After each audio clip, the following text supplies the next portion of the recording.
Welcome dear student and Jai Swaminarayan. Today in this video we will discuss the Newton's universal law of the gravitation, vector form of the universal law of the gravitation, and how we can calculate the gravitational force between the two objects, how we can calculate the gravitational force of any object in a system of the more than two objects, that is called the superposition principle. So, after the discovery of the Kepler's law of planetary motion, the Newton was discovered the law of gravitation. That is called the universal law of gravitation. Why it is called the universal law of gravitation? Because the law of gravitation is applicable for the smaller objects, very smaller particles like a electron, proton, neutron also, and the law of gravitation is applicable for the larger object like a stars, planet also. So in this video we will discuss about the Newton's universal law of gravitation. So So let us let us start with the Newton's universal law of gravitation. Newton's universal law of gravitation states that every object in the universe experiences a gravitational force. The gravitational force between the two objects is directly proportional to the product of their mass and inversely proportional to the square of the distance between them. This law of gravitation is applicable for the very smaller objects like a electron, proton, neutron, which has a very smaller mass. This law is applicable for the larger mass like a stars, planet also. That's why the law of gravitational is called the universal law of gravitational.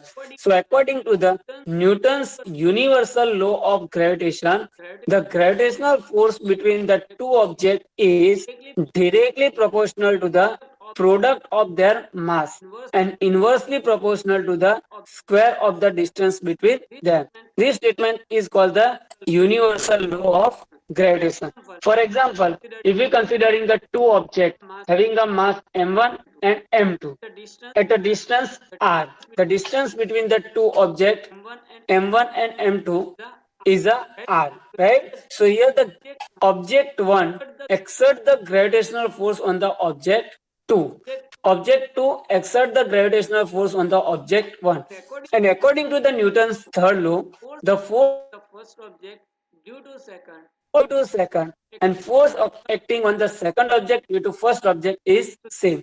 So these two objects exert the attractive force, right? Gravitational force, attractive force between these two objects is a same, equal, and in the opposite direction.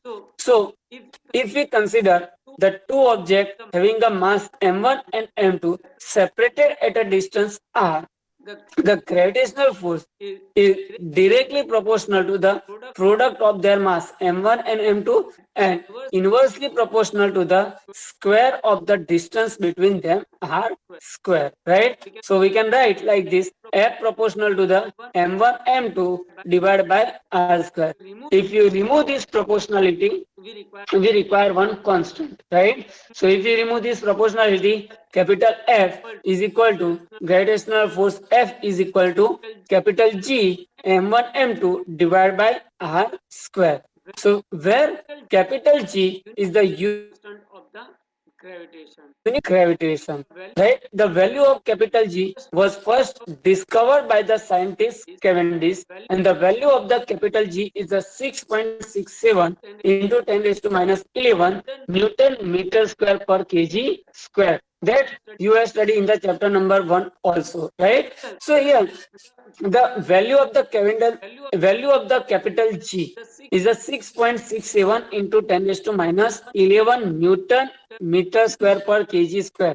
So here the Newton meter square per kg square is the unit of the capital G. So from that we can derive the dimensional formula of the capital G also, right? So the here capital G is the universal constant of the gravitation, and the value of the capital G is derived by the scientist Cavendish, and the value of the capital G is a 6.67 into 10 raised to minus 11 Newton into meter per kg square. So dear student, this value you have to remember. In all the examples of the gravitational force, take the value of capital G is the 6.67 into 10 raised to minus 11 meter. So why this constant is called the universal constant of the gravitation? Because the value of capital G is constant at every place in the universe, at every time in the universe. So this constant is called the universal constant of gravitation. So the value of capital G remains constant at any time, at any place in the universe. The gravitational this constant is called the universal constant of the gravitation. Now here, the gravitational force is a vector quantity. So what is the direction of the gravitational force? The gravitational force between the two objects is direction of the line joining between the two objects. So if we considering the gravitational force exerted on the object 1 M1 due to object 2 M2, it is in the direction of the line joining between the two objects. So gravitational force exerted on an object 1 is a F12 and gravitational force exerted on an object 2 due to object 1 is a F21, right? So understand the direction of the gravitational force is the line direction of the line joining between the two objects. So here the gravitational force is a vector quantity and the direction of the gravitational force is in the direction of the line joining between the two objects. So let us derive the vector form of the gravitational force. So consider a two object M2 and object M1. Right? Consider these two objects having a mass M1 and M2. Right? Mass of first object is a M1 and mass of the second object is a M2.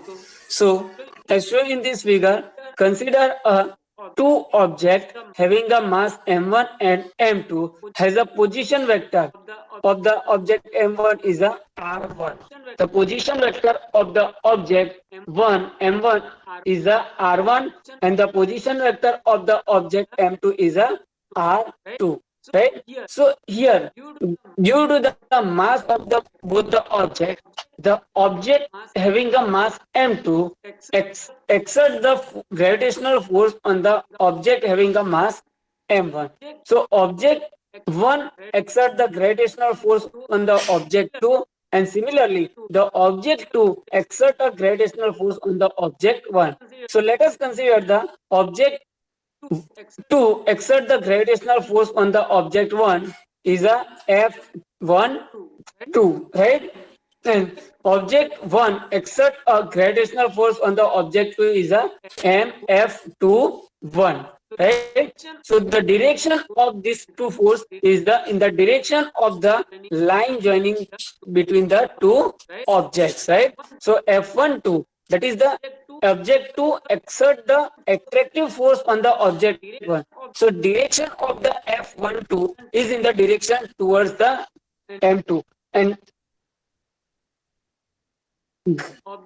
object 1 exert the attractive gravitational force on the object 2. So the direction of the F2 is towards the direction of the M21. So here, let the position vector, what is the distance between these two objects? Let us the position vector of the between these two objects. Displacement vector is a R12. Let us consider the vector R12, right? So how we find the gravitational force between these two objects? The gravitational force, the magnitude of the gravitational force is easily calculated by the previous formula. F12 or F21 is a G M1 M2 divided by R square, right? So the magnitude of the gravitational force exerted on the object 1 and object 2 are same. So magnitude of the gravitational force can be easily calculated by the previous formula. F is equal to G M1 M2 divided by R square. But how we can define the vector form. So if we want to find the gravitational force exerted on the object 1 due to object 2, that is the F12 vector. So it is calculated by this. So let us consider the two objects of the mass m1 and m2 have a position vector r1 and r2 respectively. Now how we can calculate the gravitational force? The gravitational force acting on the object 1 due to object 2 is calculated by F12 vector is the g m1 m2 divided by r12 square. R12 is the distance between two objects, and the direction of the gravitational force F12, it is in the direction of the unit vector in the direction of R12 2. So here if we consider the gravitational force on this, that is F12 is in the direction of the unit vector in the direction of the unit vector R12, right? So what is the R12 cap? That is the unit vector in the direction of the vector R12, right? So the gravitational force acting on the object 1 due to object 2 is calculated by F12 is equal to G m1 m2 divided by R12 square, and the direction of the force F12 is in the direction of the unit vector in the direction of the R12. So it is represented by R12 cap, right? So how we can calculate the unit vector?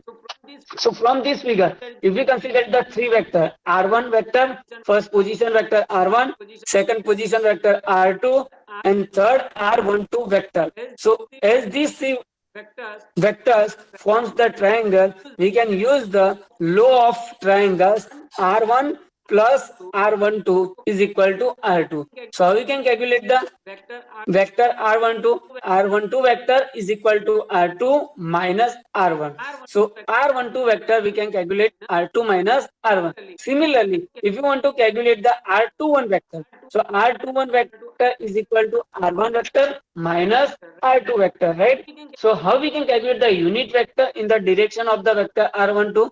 The unit vector is calculated by vector dividing by its magnitude. So R12 unit vector is equal to vector R12 divided by magnitude of the vector R12. So that you can use in the example also. So if two object is given to you as a position vector is given to you R1 and R2, right? Mass of the object is given to you. Calculate the gravitational force between two objects in the vector form, right? And the direction of the gravitational force. So this formula is helpful in calculating the example of the gravitational force. F12 is equal to G m1 m2 divided by R12 square. So how we can find the R12 magnitude? First find the R12 vector, that is the R12 vector is equal to vector R2 minus vector R1. Right? From that, we can also calculate the magnitude of the vector R12 displacement vector R12 is equal to, and from that calculate the unit vector in the direction of the vector R12. R12 cap is equal to R12 vector divided by R12 magnitude of the vector R12, right? So first calculate this R12 unit vector and the magnitude of the R12, and then put the values in this formula. You can get the vector form of the force acting on the object 1 due to object 2. Similarly, you can calculate the force acting on the object 2 due to object 1. So force acting on the object 2 due to object 1 F21 is equal to G m1 m2 divided by R21 square into direction of this force is in the direction of the unit vector in the direction of the R21 cap. So how we can calculate the R21 cap?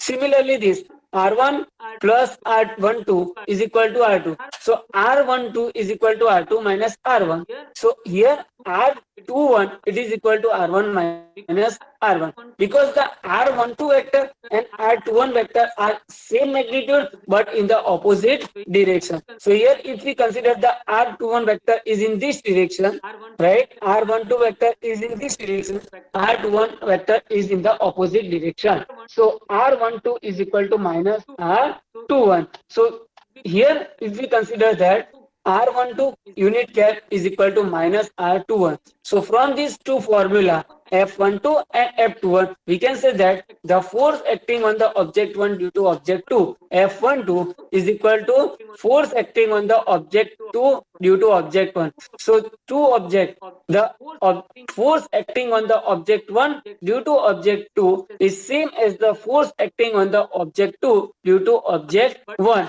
but it is in the opposite direction. So according to the Newton's third law, F12 is equal to minus F21, right? Understand? Now let us take the simple example, right? Two objects having a mass 10 kg and 25 kg separated at a distance 5 cm. Calculate the gravitational force on the 10 kg by a 25 kg. So calculate the magnitude of the gravitational force by the formula F is equal to G m1 m2 divided by R square. m1 is a 10 kg, m2 is a 25 kg, r distance 5 cm. Convert into the meter 0.05 meter or 5 into 10 raised to minus 2 meter. So calculate this example by yourself. To calculate the gravitational force between the two objects having the mass 10 kg and 25 kg separated by a distance 5 centimeter, right? So you can able to calculate this example by a formula. F is equal to G m1 m2 divided by r square. Take G is equal to 6.67 into 10 raised to minus 11, right? m1 10 kg, m2 25 kg, and r 5 centimeter. Convert this 5 centimeter into the meter, right? So let us take the another example. Two objects having a mass 2 kg and 3 kg having a position vectors r1 is equal to 5, 3, 2 and r2 is equal to 1, 2, 0 respectively. Calculate the force acting on the object 1 due to object 2 and force acting on the object 2 due to object 1. So this example you can try yourself, right? Now dear student, let us consider the system of objects. If there are more than two objects are there, how the gravitational force exerted on the any object due to the system of more than two objects. So here for the simplicity, take the three different objects, object 1, object 2 and object 3, right?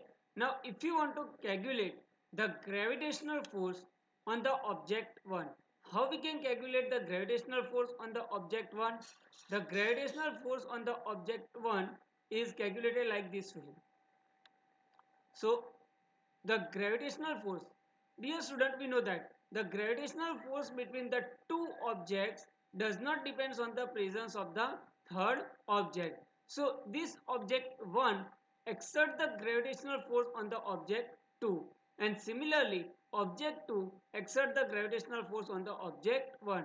But similarly the object 1 exert the gravitational force on the object 3 and the object 3 exert the gravitational force on the object 1, but the net gravitational force on the object 1 is changes, right?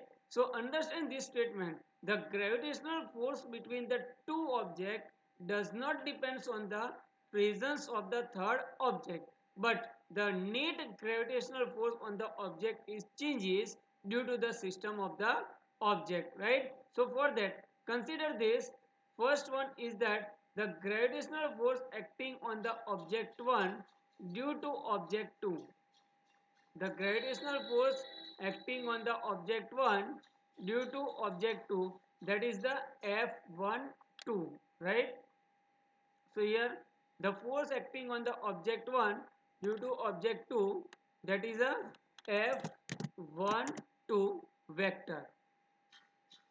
Similarly, the gravitational force acting on the object 2 due to object 1 has the same magnitude of a F12. So we can write like this: F12 is F21, F21. So the gravitational force on the object 2 due to object 1 is the F21. So here the gravitational force between these two objects, object 1 and object 2, does not depend on the presence of the third object. Similarly, if we considering two objects, object 3 and object 4, object 2 and object 3, the gravitational force acting on the object 2 due to object 3, that is a F23, right? So here we can write F23, the gravitational force on the object 2 due to object 1, object 3.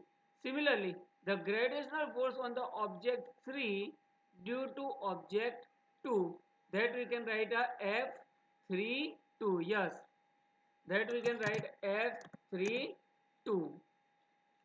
Same way, the gravitational force between the object 3 and object 1 we can write. So here the gravitational force acting on the object 1 due to object 3, that is a F13. The gravitational force acting on the object 1 due to object 3 is a F13. Similarly, the gravitational force acting on the object 3 due to object 1, that is the F31. So here the value of the gravitational force acting between the two objects does not depend on the presence of the third object, but the net gravitational force acting on the object will change. So here the net gravitational force acting on the object 1 is the vector addition of the individual gravitational force, right? So we can write this: the net gravitational force any object is the vector sum of individual gravitational force, and this statement is known as the superposition principle, right? Suppose if you want to calculate the gravitational force on the object 1, that is the net gravitational force on the object 1 is a vector sum of the F12 and F13, right? So net gravitational force on the any object is the vector sum of the individual gravitational force, right?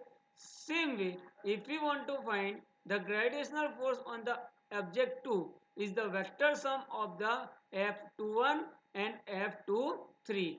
Same way, the gravitational force on the object 3 is a vector sum of the F32 and F31.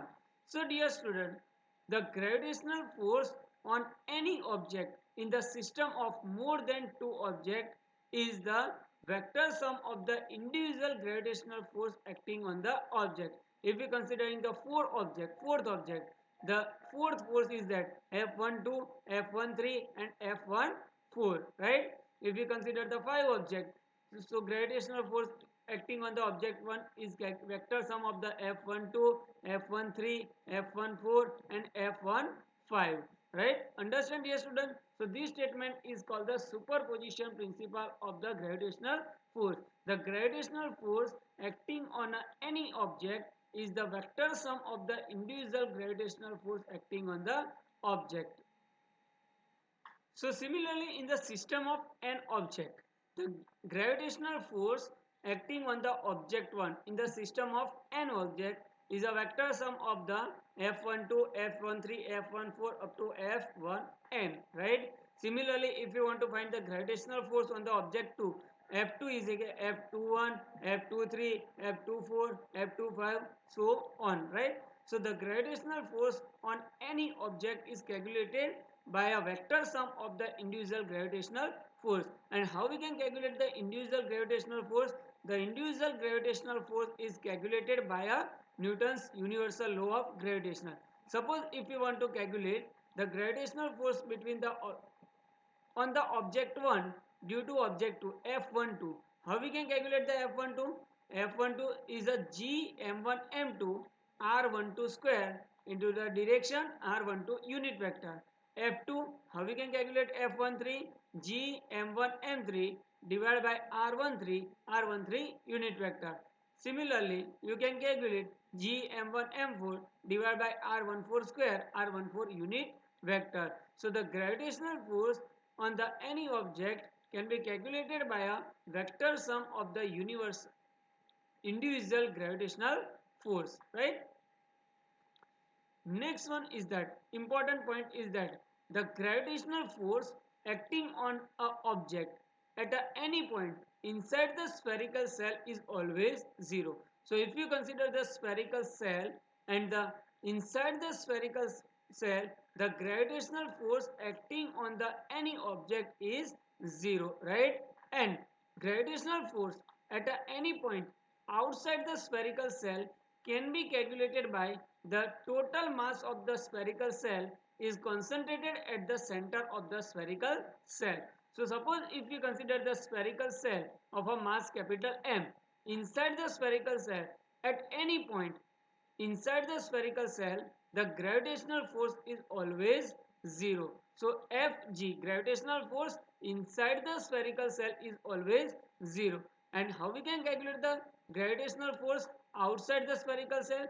The gravitational force at any point outside the spherical shell can be calculated as a total mass of the spherical shell is concentrated at the center of the spherical shell and calculate the gravitational force. So if we consider the whole mass of the spherical shell is capital M is concentrated at the center, and if you want to find the gravitational force on the object having a mass small m at a distance r, how we can calculate? F is equal to G capital M small m divided by r square, where r is the distance of the object from the center of the spherical shell.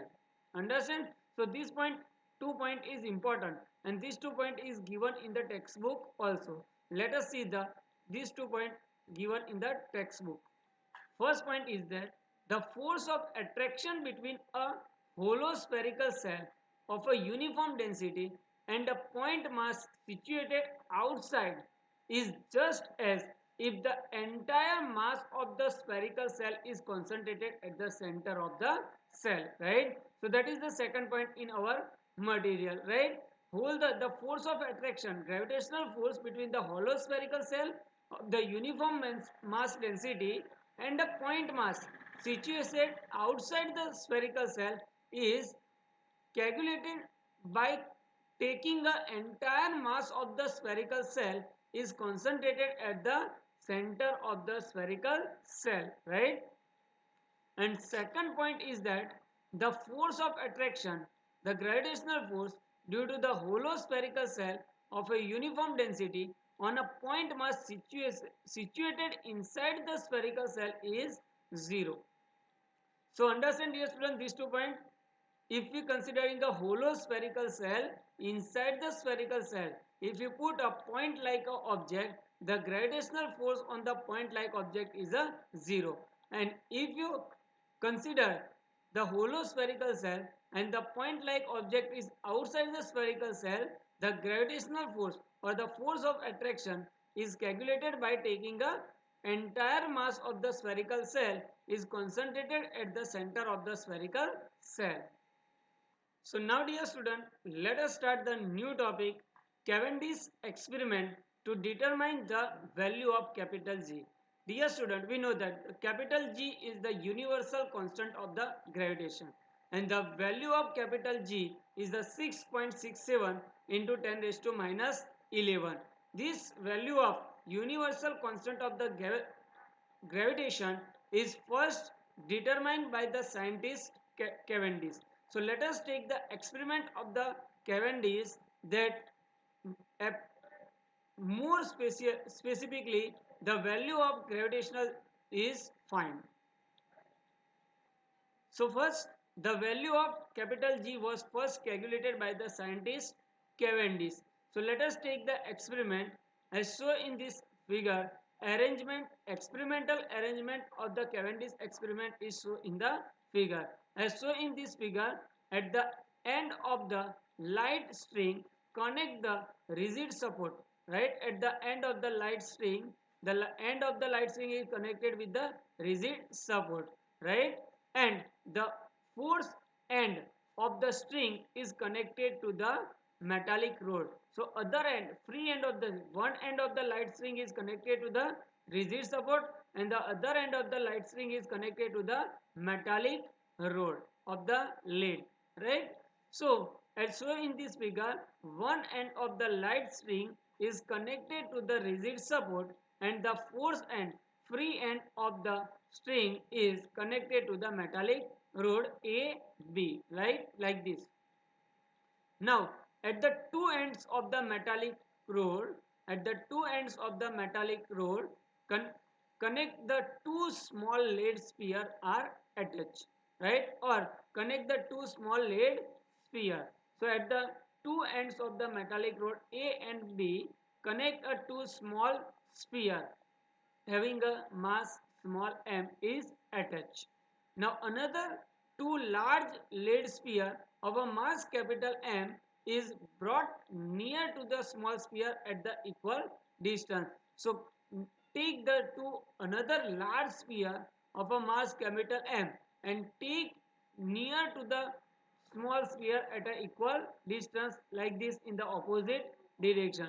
So here, due to this small large sphere, the force is acting on the small sphere of lead, and due to this large sphere, the force is acting on the small sphere B, right? So due to this, the two different types of the forces acting on the small sphere A and small sphere B. So here the two different types of the gravitational force acting on the both the small sphere in the opposite direction.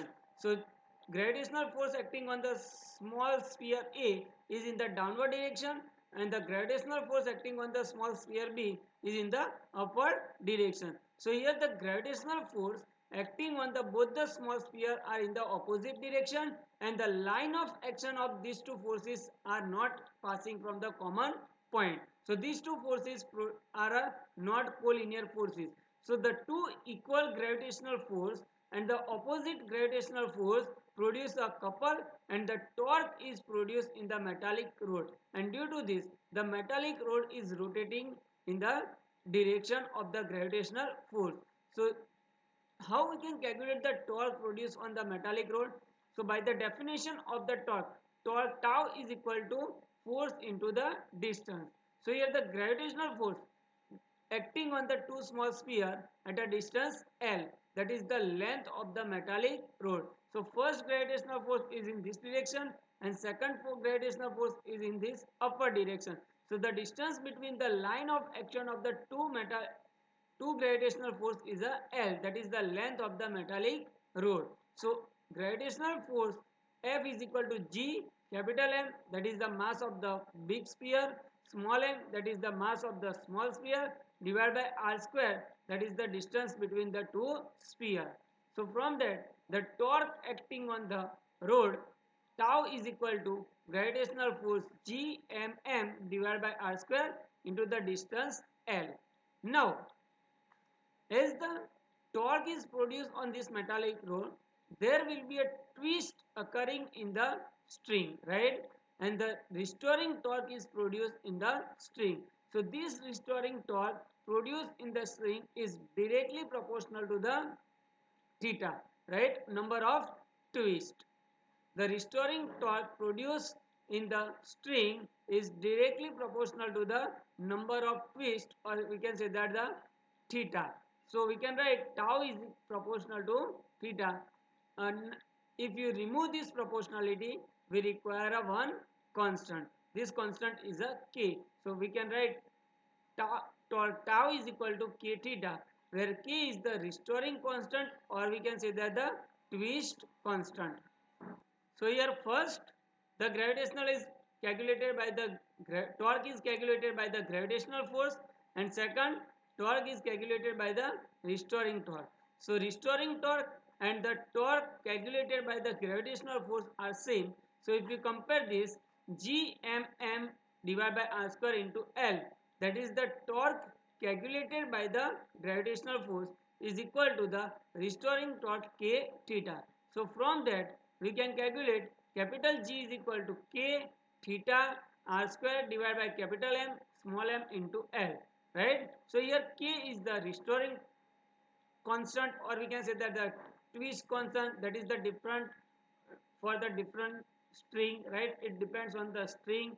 Theta is the twist, number of twist, right? R is the distance between the two metallic sphere, that we know. Capital M, that is the mass of the big sphere. Small m, that is the mass of the small sphere. And capital L, length of the metallic rod. So if you put these values, we get the value capital G is equal to 6.67 into 10 raised to minus 11 Newton meter square per kg square. So for the different value of the sphere, right? If you calculate for the different distance, if you calculate this capital G, its a value is 6.67 into 10 raised to minus 11.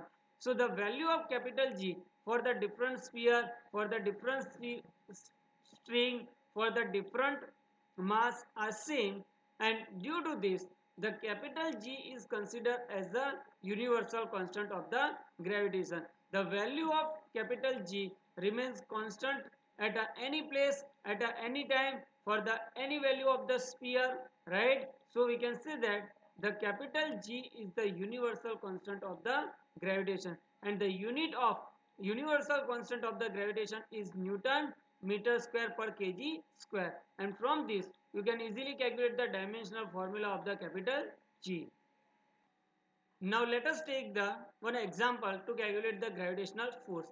Textbook solve example 8.2. Let us see the statement of the solve example 8.2. Here the figure is given to you, right? Three equal mass of a m kg each are fixed at the vertex of an equilateral triangle ABC.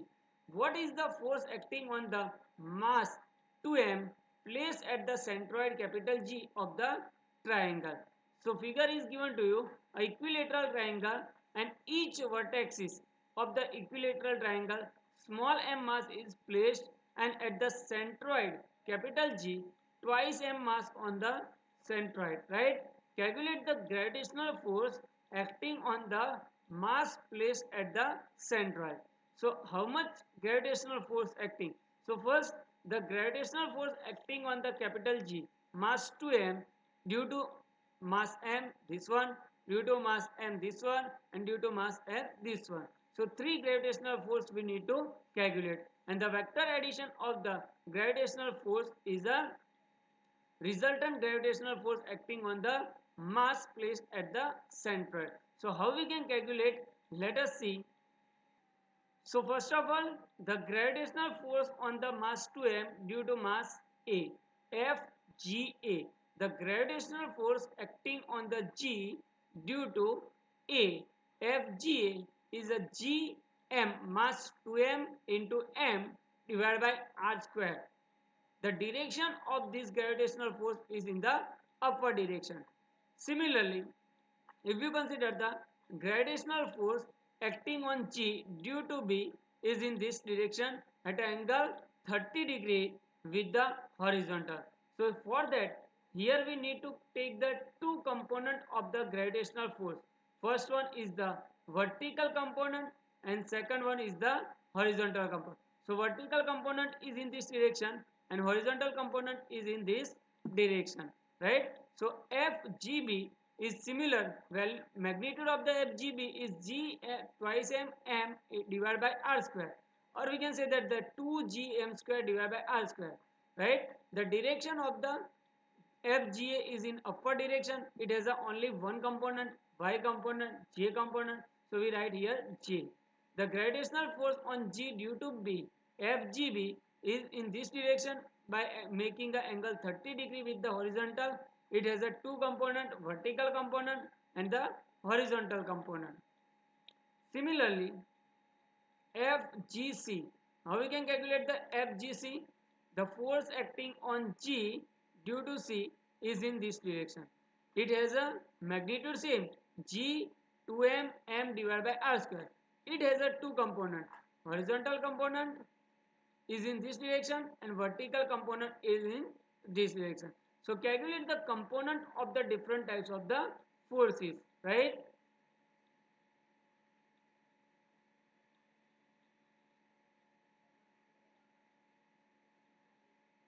So here understand the gravitational force on G due to A is a FGA, G to 2m divided by r square. The direction is in the J direction. FGB, the gravitational force acting on the G due to B, FGB is the G 2m divided by r square. Now x component, how we can find the x component? It is a cos 30 and the direction of the x component is a negative x direction. So we take a minus I. So minus cos 30i. Y component minus sin 30j. Right? Now similarly, the gravitational force on the G due to C, FGC is a G 2m divided by r square. Now component, so horizontal component is in the positive x direction, so we take a cos 30i plus, and vertical component is in the downward direction, so we take a sin 30j, but j minus, right? So resultant gravitational force Fg is a vector addition of Fga plus Fgb plus Fgc. So we take this g 2m divided by r square common, right? So first component j, second component minus cos 30i minus sin 30j plus cos 30i minus sin 30j. So here cos 30i, cos 30j I cut out, we get g 2m divided by r square, j sin 30 minus 1 by 2j minus 1 by 2j, so we get a 0. So here the gravitational force acting on the object placed at the centroid is a 0. Similarly, you can calculate the gravitational force in case of the square, in case of the any shape is given to you.